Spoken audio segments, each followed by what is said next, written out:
자, 그동안 배운 거를 조금 간단하게 복습을 해봅니다. 자, 우리 누가 무엇을 언제까지 생산하고 소비하는가? 뭐 누가 정하는가? 왕이 정하냐? 전통이 정하냐? 시장이 정하냐? 그래서 시장은 왕 전통보다는 낫다. 시장은 그래도 낫다. 여러분 뭘 비판하려면 대안을 갖고 비판해야 됩니다. 시장을 욕하는 사람, 그럼 대안이 뭐가 있습니까? 그럼 전통으로 하겠습니까? 그리고 왕이 정해야 됩니까? 아닙니다. 비교적 괜찮은 게 시장입니다. 그 다음에 한계교육 체감의 법칙을 하겠습니다. 예, 우리는 항상 지금보다 더 나은 걸 위해 소비한다. 한계교육 체감의 법칙. 그래서 항상 우리는 처음으로 돌아가는 연습을 해야 합니다. 그래서 이스라엘 백성이 77절을 지내잖아요. 77절이 아니고 장막절을. 그건 왜 그렇습니까? 그들이 장막치고 살았던 그 경험을 1년에 한 번씩 경험하는 겁니다. 그러니까 어떻게 될까요? 지금이 얼마나 감사한지. 그래서 그 장막절이 있는 이유가 거기에 있습니다. 안 그러면요, 항상 높은 것만 바라보거든요. 생산성은 삶의 질을 정하고, 삶의 질을 정하는데 이 생산성에 기여하는 많은 것이 있지만 그 중에 어떻게 보면 제일 중요한 것이 국가의 요소다. 국가가 안정돼야 합니다. 권위적으로 국가가 이해 집단 간의 분쟁과 이런 것들을 국가가 권위적으로 해결할 수 있어야지 그 사회는 안정되고 생산성이 높아집니다. 그러면 삶의 질이 달라집니다. 이과에서 정상제, 열등제, 소득이 늘면서 추구하는 것, 갖게 되는 것이 정상제, 열등제는 소득이 늘면 이제 사라지는 게 열등제. 신앙은 정상제입니까? 열등제입니까? 유럽에서 신앙은 열등제. 나에게서 신앙은 정상제입니까? 열등제입니까? 하나님에 대한 충성과 은혜에 대한 보답은 소득의 영향을 받습니까? 안 받습니까? 가격 탄력성. 가격이 변함에 따라서 그에 대한 나의 어떤 수요가 어떻게 영향을 받는가? 충성 고객은 가격과 상관없이 충성할 것입니다. 대치자가 있으면 금방 갈아타겠죠. 가격 탄력성. 조세의 기차. 세금을 누가 냅니까? 탄력적인 사람은 세금 안 냅니다. 비탄력적인 사람이 세금을 냅니다. 십자가는 누가 진다 그랬죠? 비탄력적인 사람이 십자가를 집니다. 우리 하나님께서 이함교회 세금을 분류했어요. 그러면요, 어떤 사람은 세금 안 내려고 가겠죠. 그러나 안 가는 사람이 그 세금을 아담 스미스, 이기심은 여러 종류가 있다 그랬습니다. 그죠? 예. 사명으로 이기심, 남을 돕기 위해서 자기를 관리하는 거. 어렵지만 공부를 일단 해야 돼요. 우리 가정 어렵지만 내가 공부를 해야 돼. 그래야 동생들을 먹여 살리니까. 그래야 우리 가정을 일으키니까. 그래서 우리 집이 굶는 거 알면서도 나는 공부하는 겁니다. 이거는 소명으로서의 이기심. 사명이 있기 때문에 자기를 관리하는 거. 그리고 계몽된 이기심. 이거는 이제 아담 스미스가 이야기하는 거죠. 남에게 잘하는 이유는 그래야 내한테 덕이 돌아오니까. 이게 계몽된 이기심. 그리고 이제 이기적 이기심. 이거는 아주 어리석은 거죠. 네. 아주 어리석은 거예요. 남에게 자기를 위해서 남을 손해를 끼치면 결국 그게 자기한테 돌아옵니다. 알프레드 마샬은 수학을 잘했다 그랬고요. 이 사람이 성직자를 아버지는 되길 원했지만 이 사람은 가난한 사람들을 보면서 이들의 삶을 어떻게 개선시킬 수 있을까? 그래서 그는 영혼을 다루는 목회자, 정의를 다루는 법, 몸을 다루는 의사, 그리고 제4의 부르심이 있다. 그게 경제학이다. 그래서 사람들의 삶의 질을 어떻게 개선할 건가? 제4의 소명. 케인즈는 정부가 역할이 중요하다. 승수 역할.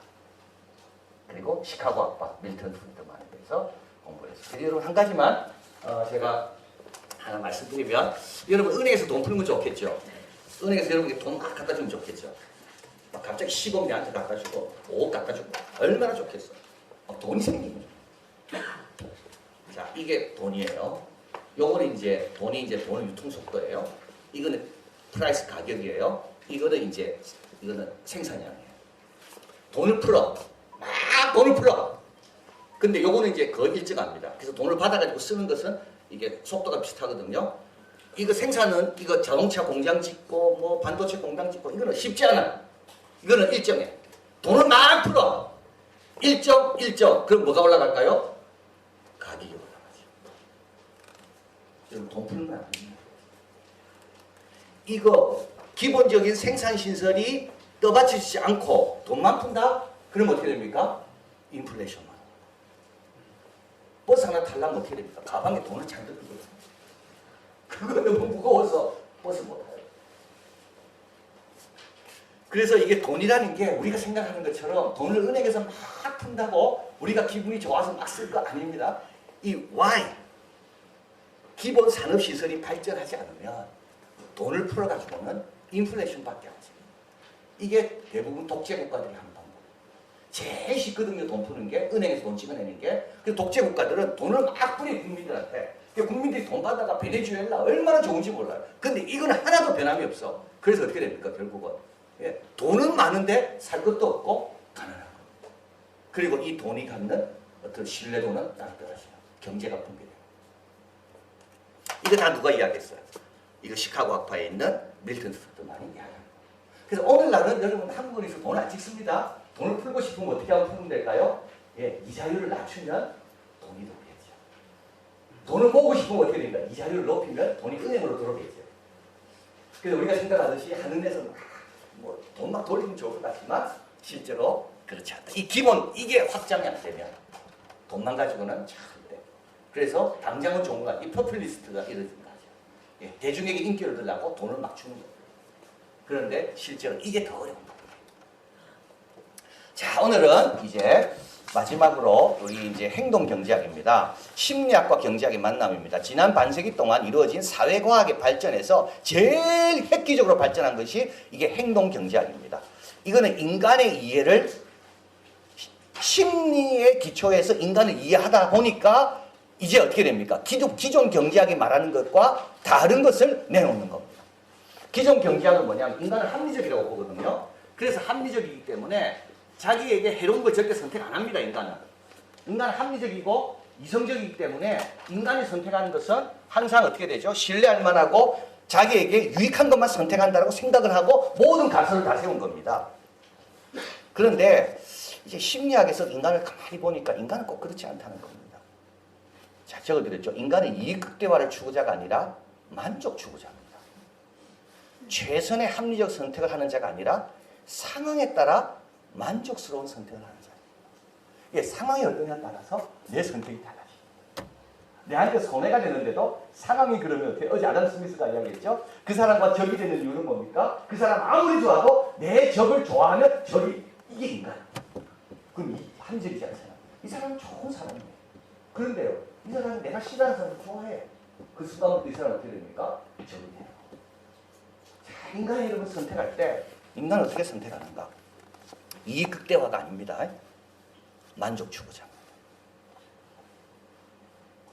나한테 손해가 되는 거 알면서도 내 만족을 추구하기 위해서 내 이익에 해가 되는데도 추구하는 게 인간이다. 최선의 합리적인 선택을 하는 자가 아니라 상황에 따라. 자, 그래서 이제 2002년도에 심리학자로서 노벨 경제학상을 받습니다. 다니엘 카네먼입니다. 이분이 1973년대 휴리스틱 앤드 바이어스라는 그런 글을 발표하게 됩니다. 이거는 뭐냐면 최근의 것, 큰 것, 쉽게 떠오르는 것에 따라 판단한다는 겁니다. 비행기 타려고 할 때요. 그때 비행기 사고 나게 되면 안전할까? 실제로 많이 죽는 것은 담배 때문에 많이 죽지 비행기 때문에 안 죽어요. 그런데 인간은 비행기를 탈 때 발도 떨어지면 꼭 기도하죠. 비행기 타면 안전벨트 맬 때. 그럼 운전할 때 기도하십니까? 안 하잖아요. 그건 왜 그렇습니까? 실제로 통계는 안 그렇습니다. 비행기 사고가 훨씬 작습니다. 그런데도 인간은 생각할 때 뭐부터 생각하고 쉽게 떠오르는 거, 큰 거, 그걸 가지고 판단한다는 거. 이걸 휴리스틱이라고 해요. 지름길로 가는 거. 그래서 뇌는 아주 게으르기 때문에 뇌는 웬만하지 않으면 어떻게 됩니까? 빨리빨리 에너지를 적게 가는 쪽으로 빨리빨리 결정을 내리고 합니다. 그래서 어떻게 되죠? 쉽게 떠오르는 것 가지고 판단하는 겁니다. 자, 아주 중요한 말입니다. 상황이 단서를 제공합니다. 머릿속에 저장해둔 정보들이 많이 있습니다. 그런데 어떤 상황을 맞이하냐에 따라 머릿속에 저장된 정보가 나옵니다. 상황이 결정하는 거죠. 이 점화 효과입니다. 자, 여러분 한번 보시죠. 자, SOP가. 자, 근데 이 앞에 단어 하나 보이죠? it이라는 단어를 보이죠? it을 본 사람은 여기에 뭘 넣을까요? SOU를 넣습니다. what을 보여줬습니다. 여기에 SO 다음에 뭘 넣을까요? A를 넣을 겁니다. 이 단어를 결정하는 것은 뭡니까? 내가 본 단어. 이것이 점화를 일으키는 거. 투표를 할 때 투표소의 위치가 학교 안이잖아요. 그러면 교육적인 정책을 낸 사람에게 표를 많이 줍니다. 여러분 다섯 단어 한번 보시겠습니다. 높다, 월급, 책상 지불하다, 스크린 세이버에 돈이 떠다닙니다. 자, 이제 돈에 점화됐죠. 월급, 지불, 높다. 그래서 이제 점화가 확 일어난 거예요, 머리에. 그러고 나서 그 점화를, 그걸 본 사람에게 의자를 놓으라 시켰어요. 그럼 이 사람 의자를 어떻게 놓을까요? 붙여놓지 않습니다. 떼어놓습니다. 내가 지금 목표가 생긴 거예요. 빨리 돈 벌어. 그래서 어떻게 돼요? 남 옆에 있기 귀찮은 거예요. 나는 내 목적을 향해서 나가야 돼. 이게 점화.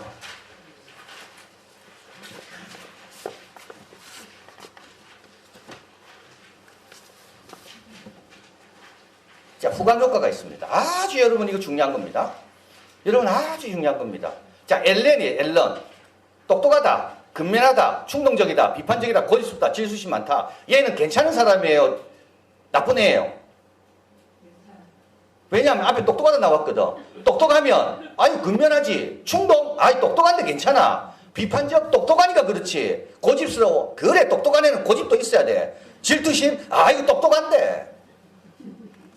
자, 그 다음에 벤. 질투심 많다. 고집스럽다. 비판적, 충동적, 근면하지. 얘는 좋은 애, 나쁜 애. 얘는 질투심 많아. 그죠? 그러니까 고집스럽지. 매사 비판적이야. 그리고 질투심은 충동적이기도 해. 그리고 근면한 거 쓸데없어, 얘는. 똑똑해? 야, 인간이 되라. 근데 이 둘은 같습니까? 다릅니까? 같습니다. 무서운 겁니다. 처음에 뭐가 나오냐에 따라서요, 그 다음 판단이요, 의미가 없어집니다. 그 다음 카테고리는 의미가 없어집니다. 처음 판단에 일단 마음을 딱 먹으면, 그 다음에는요, 다 정당화시킵니다. 이게 뭐라고요? 후광효과입니다. 무서운 거죠.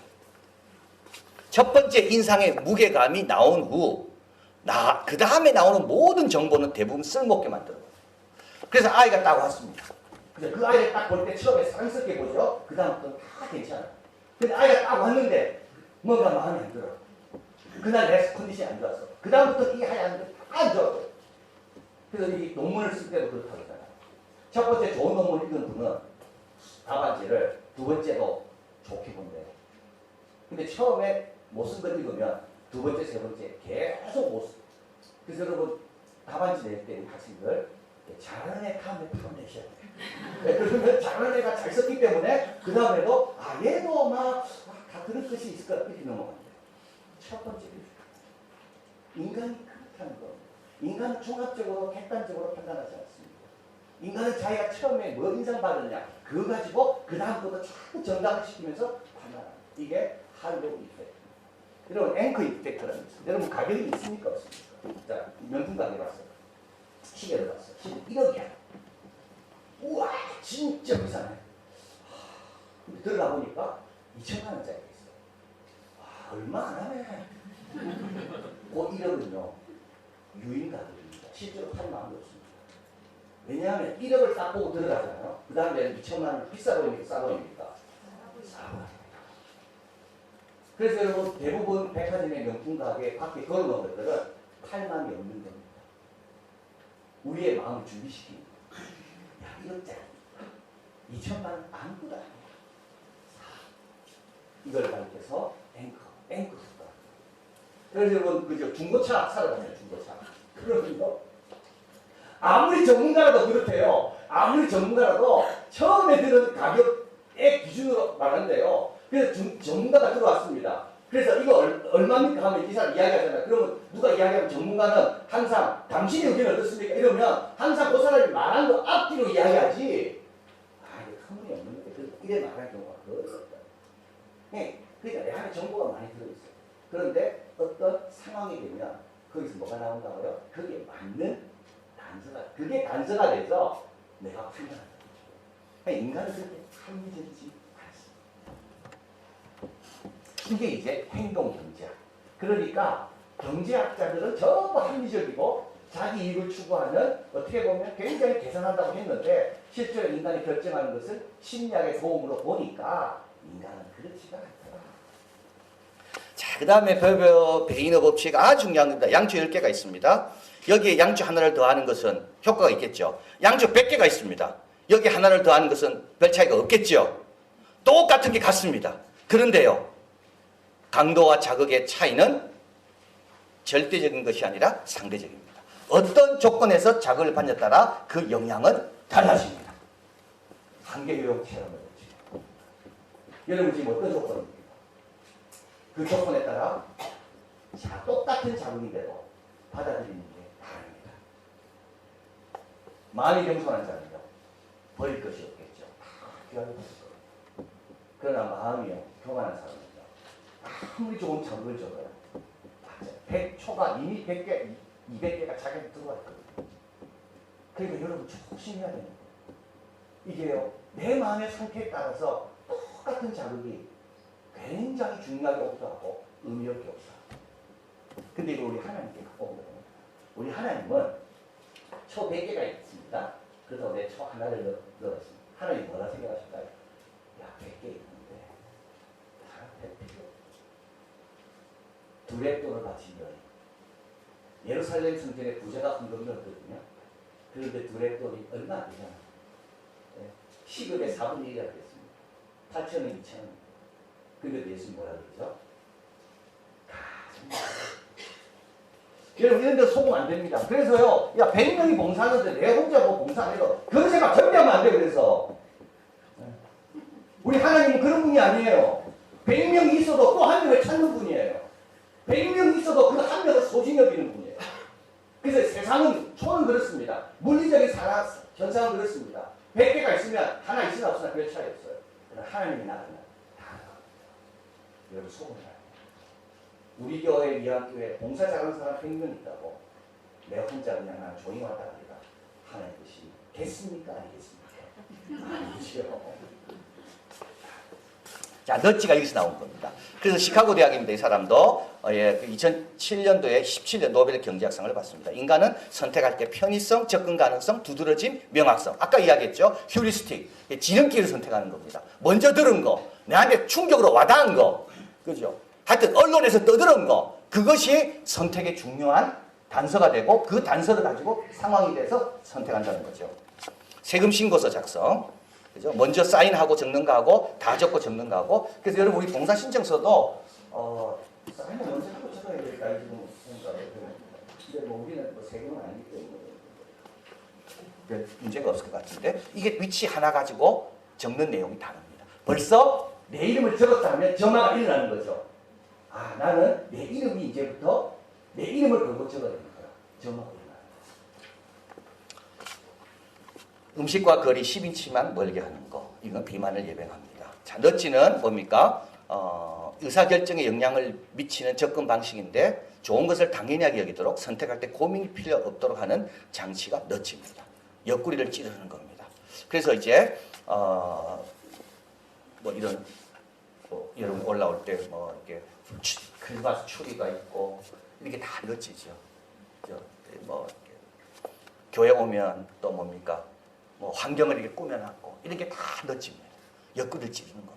그래서 스스로 그냥 지금은 대강절 절기구나 스스로 생각하는 거죠. 지금은 우리가 기도할 때구나 스스로 생각하는 거예요. 강요하지 않습니다. 억지로 하지 않습니다. 너치입니다. 자, 그런데 네 번째가 중요합니다. 아비지트 베네지와 에스테로 디플로가 이제 이분은 누구냐? 이 두 사람은 올해 노벨 경제학상을 받은 사람입니다. 이 여자가 대단한 여자입니다. 이 여자는 프랑스 여자인데 미국으로 왔어요. 29살에 MIT에서 테뉴 교수가 돼요. 29살에. 이 사람은 천재야 천재. 천재들에게만 주는 상도 받았어요. 이 여자가. 그런데 이 여자가 이 MIT에 와서 뭘 전공했는가 하면 빈곤 경제학을 전공했어요. 빈곤 경제학. 왜 가난할까? 이게 경제학자들의 큰 고민 아닙니까? 알프레드 마샬부터 어떻게 이 가난을 해결할까? 그래서 Economics of Poverty입니다. 그래서 가난을 어떻게 우리가 해결할 수 있을까? 빈곤 경제학을 했어요. 그런데 여러분, 요번에 노벨상을 받은 이유가 있어. 이 부부가, 부부야, 부부. 그래서 MIT에 와서 거기서 만나서 결혼한 거예요.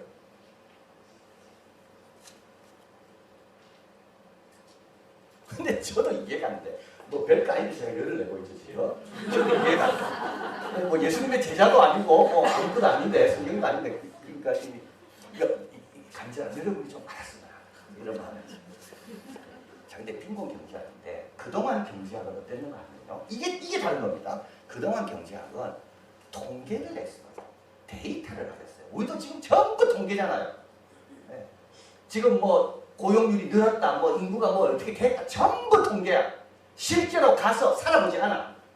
경제학자들이 실제로 가서 살아보지 않아요. 그리고 전부 수출이 얼마 늘었고, 수입이 얼마 늘었고, 가계소득이 얼마 늘었고, 얼마 줄었고, 전부 통계야. 실제로 살지 않아. 내가 사업을 안 해봐. 내가 진짜 가서 사업을 하는 편의점을 열어보면 경기가 얼마나 어려운지 아는데, 이 경제학자들은 다 편안하거든요. 대학에서 다 돈 주고 하니까 자기들은 경제 고민할 필요가 없어. 그래서 어떻게 됩니까? 뭐 한은에서 온 통계, 뭐 통계 다 가지고 통계를 줘요. 그래서 어떻게 됩니까? 가난을 이렇게 해결하면 된다 이거예요. 이 대표적인 사람이, 이 빈곤 경제학의 대표적인 사람이 제프리 삭스예요. 제프리 삭스가 빈곤의 종말이라는 책을 적었어. 그래 종말의 빈곤을 적고, 가난한 사람, 그 사람도 훌륭하죠. 왜냐하면 빈곤 문제를 다루니까. 그래서 이 가난한 문제를 어떻게 해결하면 될까? 그래서 가난한 문제 생각보다 어렵지 않다. 어떻게 하면 되는데, 예, 가난한 사람들에게 말라리아 주사를 놔주고, 뭐 모기장을 주고 이러면 건강해지면 학교 가고, 학교 가면 교육하니까, 그러니까 된다. 그래서 빈곤을 없앨 수 있다. 그랬어요. 어디서? 자기 연구실에 앉아서 데이터 가지고. 그런데 이 두플러하고 이 부부는 데이터 앉아있지 않았어요. 가난한 마을 직접 갔어요. 아프리카에 직접 갔어. 인도에 직접 갔어. 그래가지고 2003년부터 계속 가난한 사람들을 왜 이렇게 선택할까? 가난한 사람들이 어떻게 선택하면 좋을까? 가난한 사람들에게 뭘 주면 이 사람들이 선택할까? 요 마을, 랜도마이즈 트라이얼이라고 하는데, 요 마을에 가서 요 학교에서 실험을 했어요. 이 마을에 가서 실험을 했어요. 수도 없는 시간을 마을에 가서 실험을 다 해서 실험을. 그러니까 실제로 텍스트북을 줘보고, 실제로 교사들의 월급을 올려보고, 예. 실제로 아이들이 왔을 때 예방접종을 해보고, 실제로. 그래 어떻게 됩니까? 이걸 가르쳐서 랜더마이즈 트라이얼, 실제로 탐난다 보는 거예요. 그래서 내린 결론이 뭐겠습니까? 따기 쉬운 열매를 따게 하는 것은 어렵다. 자, 이게 참. 그러니까 우리나라는 이 번역이 가난한 사람은 합리적이라는데 사실 그렇지 않습니다. 이 사람의 뜻은 그게 아닙니다. 따기 쉬운 열매, 말하려 약, 제프리 삭스는 약 주면 된다고 그랬거든요. 근데 약 주면 약을 먹습니까? 안 먹습니다. 모기장 주면 모기장 칩니까? 안 칩니다. 자, 돈을 좀 올려줘 봤어요. 그러니까 그 돈 올려가지고 아이들이 했습니까? 안 씁니다.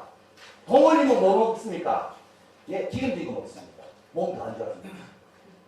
실제로 가난한 사람들을 만나서 살아보니까 그렇다는 거예요. 그래서 이번에 노벨 경제학상을 답은 옆구리겠지. 그런 환경들을 바꿔줘요.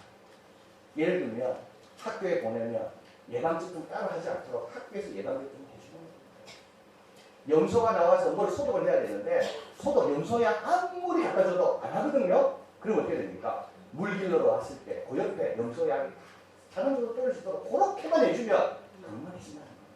그래서 이 책에서 말하는 것은 가난한 사람은 고민할 게 훨씬 많다는 거예요.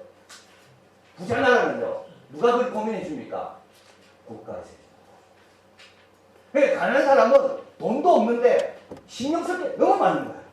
불소약도 사야 되고, 우리 아이 예방접종도 해야 되고. 근데 부자 나라는요, 예방접종 할 때 되면 뭐 문자가 날라오고, 뭐 어떻게 하라고 안내가 오고. 그러니까요, 부자 나라 아이들은 건강하고 괜찮은데 가난한 나라 사람은 자기가 크게 걱정해요. 자, 그래서 이 사람이 여기다가 뭘 가져왔느냐? 넛지를 가져온 겁니다. 자, 그래서 이제 이번에 경제학은, 이게 가장 최근 경제학이에요. 2019년에 노벨 경제학상을 받았으니까. 이 여자가 몇 살 때 받았는가 하면 46살에 받았습니다. 노벨 경제학상은요, 젊은 나이 받을 수가 없습니다. 왜냐하면 그 이론이 현실 세계에서 검증이 될 때까지 기다려야 되거든요. 그래서 과학자들은 좀 일찍 받을 수가 있어요. 그러니까 물리학 같은 건 시간이 많이 걸립니다. 그 실험이 실제로 많은 검증을 거쳐야 되거든요. 근데 이분은 46살, 최연소 노벨 경제학상. 여자로는 두 번째. 근데 이 사람이 뭐로 받았다? 발로 뛰면서. 가난한 사람 찾아가고 있어요. 남편과 함께 수도 없는 시간을, 그래서 경제학의 새로운 연구 방법, 이제는 데이터만 가지고 하지 말고 실제로 사람을 만나라. 그리고 그 만나는 것이 다 합쳐지면 뭐가 일관성 있는 뭔가 하나 결론이 나오겠죠. 그걸 가지고 정책을 세워. 자, 여기까지 하고 그 다음에 이제 성경과 경제로 넘어갑니다. 기독교와 넘어갑니다. 기독교는 사유재산을 인정합니다. 여러분 착각하시면 안 됩니다. 아브라함 자기 재산이 있었습니다. 십계명 도둑질하지 마라. 이 말은 자기 재산이 있으니까, 남의 재산이 있기 때문에 도둑질하지 말라는 겁니다. 11조와 재물 모두 자기 거 바쳤지. 예, 소유가 없으면 어떻게 11조가 있고 어떻게 재물이 있겠습니까? 예, 재물의 양 따라 다르게 가져오거든요. 이 말은 다 자기 걸 하나님 처음부터 인정한 겁니다. 빌레몬 자기 집에 예배드렸습니다. 브리스가 아굴라 자기 집에 예배드렸습니다. 교회 내놓지 않았습니다. 다 자기 집에서 예배드렸습니다. 기독교는 처음부터 사유재산 제도. 그리고 말씀드렸죠. 사유재산 제도는 뭐라고요? 이거는 국가 권력과 개인 간의 그 관계를 분명히 하는 것이 사유재산. 그리고 우리 하나님은 사랑으로, 은혜로 하나님께 드리기 원하지 강압적으로 빼앗는 분이 아닙니다. 우리 하나님 그런 하나님입니다.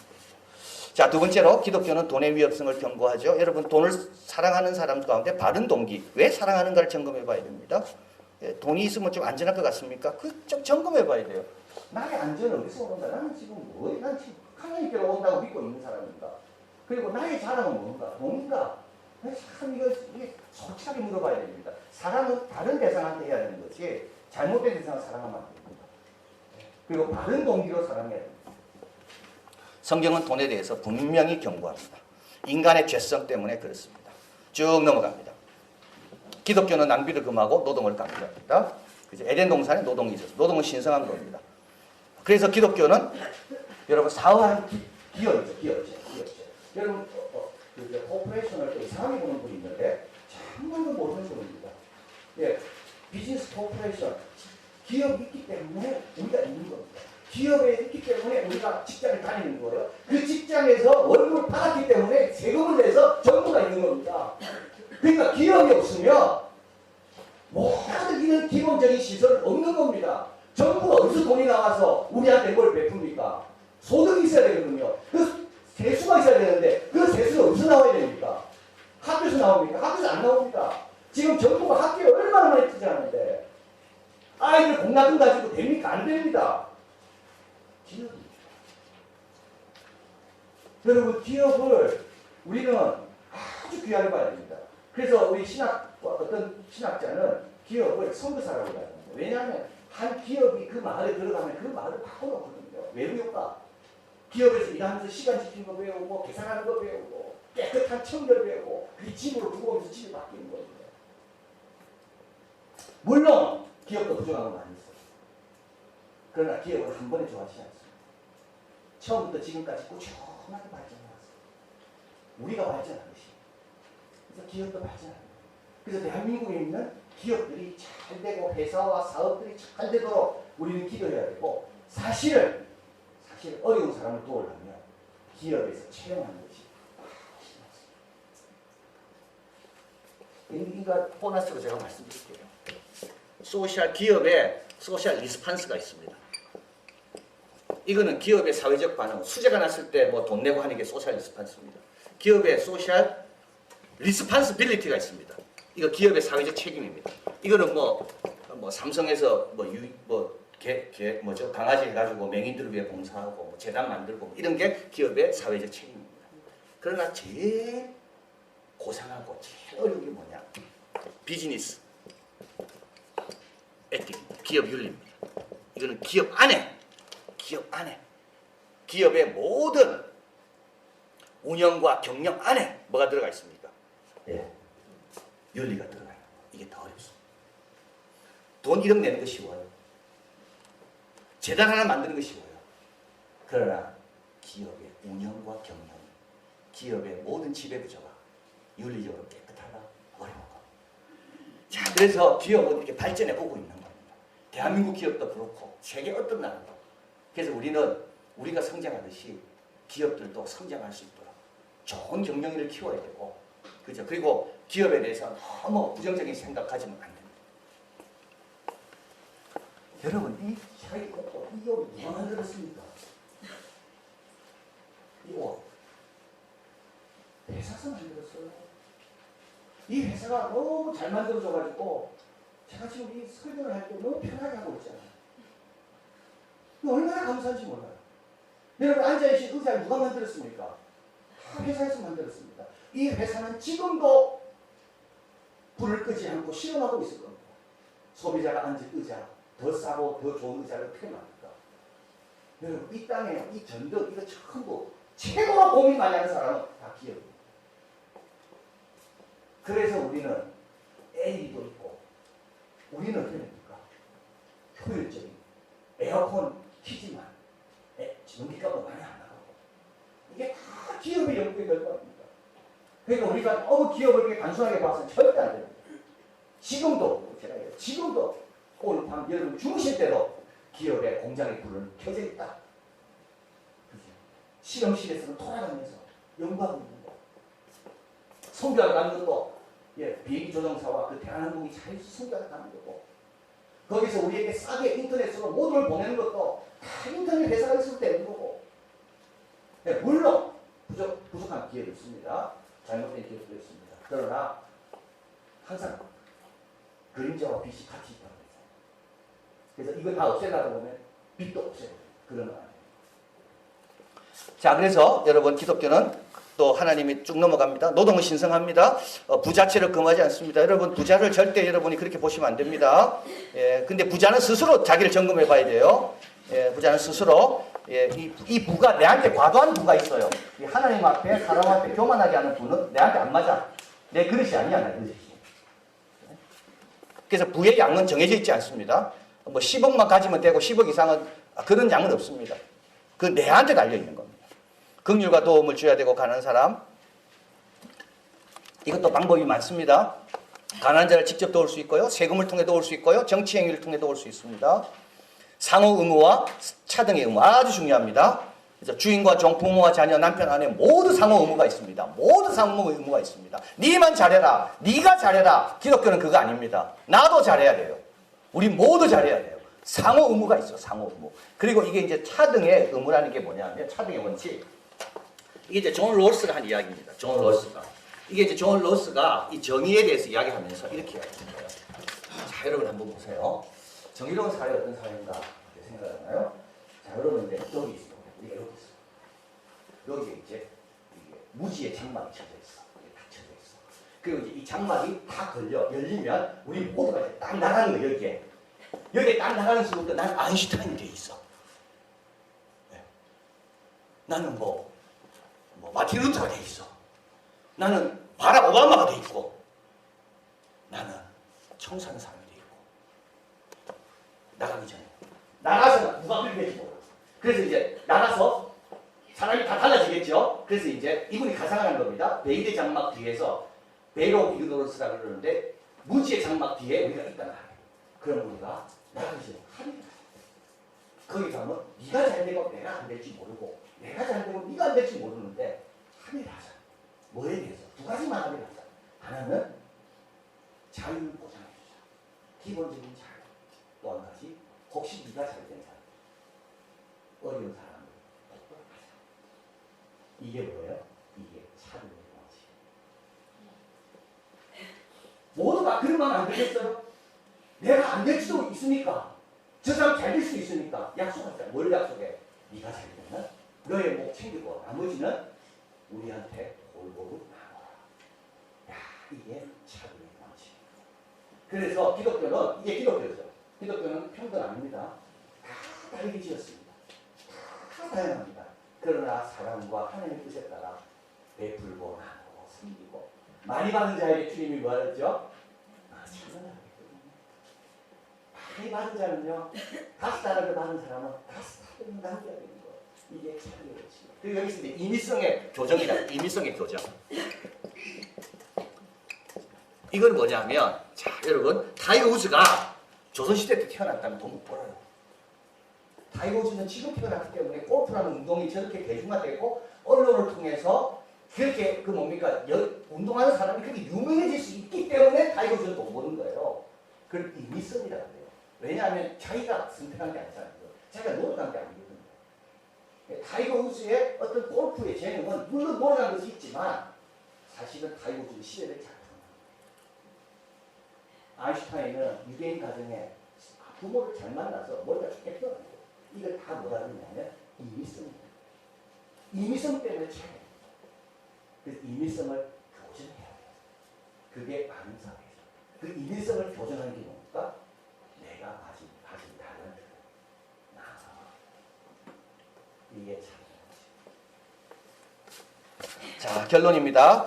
기독교는 효율성을 갖지만 사랑과 긍휼을 대하는 거고 사람을 수단으로 대하지 않습니다. 목적으로 대하여 섬깁니다. 법과 제도를 존중하되 양심과 성경의 원칙에 따릅니다. 개인적인 사유, 자기중심적인 욕심을 늘 경계합니다. 하나님의 이름과 영광이 드러나도록 자기를 드리는 겁니다. 미가서 6장 8절 같이 있습니다. 사람아 주께서 선한 것이 무엇임을 내게 보이셨으니 여호와께서 내게 구하시는 것은 오직 공의를 행하고 인자를 사랑하고 겸손히 내 하나님과 함께 행하는 것이 아니냐. 야, 여러분 잘 보십시오. 공의는 사랑의 근사치적인 접근입니다. 여러분 사랑해야 되는데 공의도 안 하면서 사랑은 틀린 겁니다. 공의도 안 하면서 사랑한다? 나는 당신을 사랑하는데 이러면서 거기 줘야 될 거 안 주죠? 이거는 순응설입니다. 공의는 사랑의 사회적으로 드러난 현상입니다. 사랑이 사회적으로 어떻게 드러나야 됩니까? 가장 기본적으로 드러나는 것은 공의입니다. 사람아, 하나님께서 너에게 구하는 것이 뭐라고요? 공의를 행하며 정의롭게 살아라. 남의 목 빼먹지 말아라. 남과 약속한 것 지켜라. 그리고요, 인자를 사랑해라. 긍휼적이고 귀하게 여기고 작은 자도 소중히 여기고 그리고 세 번째 뭐라고요? 하나님과 동행해라. 자, 그러나 너희는 택하신 족속이 왕같은 칠서 거룩한 나라요 소유된 백성이다. 너희를 어두운 데 불러내 그의 기이한 빛에 들어가게 하신 아름다운 덕을 선포하게 하려 합니다. 자, 기이한 빛. 이게 아주 중요합니다. 우리는 물건 사러 가고 생산하고 뭐 할 때도 항상 뭡니까? 하나님의 기이한 빛의 인도를 받으며 하는 겁니다. 자, 여러분 저는 요번에 공부하면서 요셉이 생각나더라고요. 요셉은 경제학자입니다. 7년 중년, 7년 풍년을 큰 계산해가지고 그죠? 애굽에 하여튼 부를 증가시킨 애굽의 부를 증가시킨 경제학자입니다. 그런데 요셉은요, 형들 용서하고 하나님의 선물 받아들이고 그리고 요셉은 항상 어디를 바라봤습니까? 약속의 땅을 항상 바라봤습니다. 이게 우리의 삶입니다. 마지막 요 말씀만 하고 이제 마무리하겠습니다. 저 사람과 나는 어떤 관계를 맺어야 할까요? 집사님과 저는 어떤 관계를 맺어야 할까요? 소비자와 나는 어떤 관계를 맺어야 할까요? 나는 물건 사러 갔습니다. 그 아줌마하고 나는 식당 아줌마하고 나는 어떤 관계를 맺어야 합니까?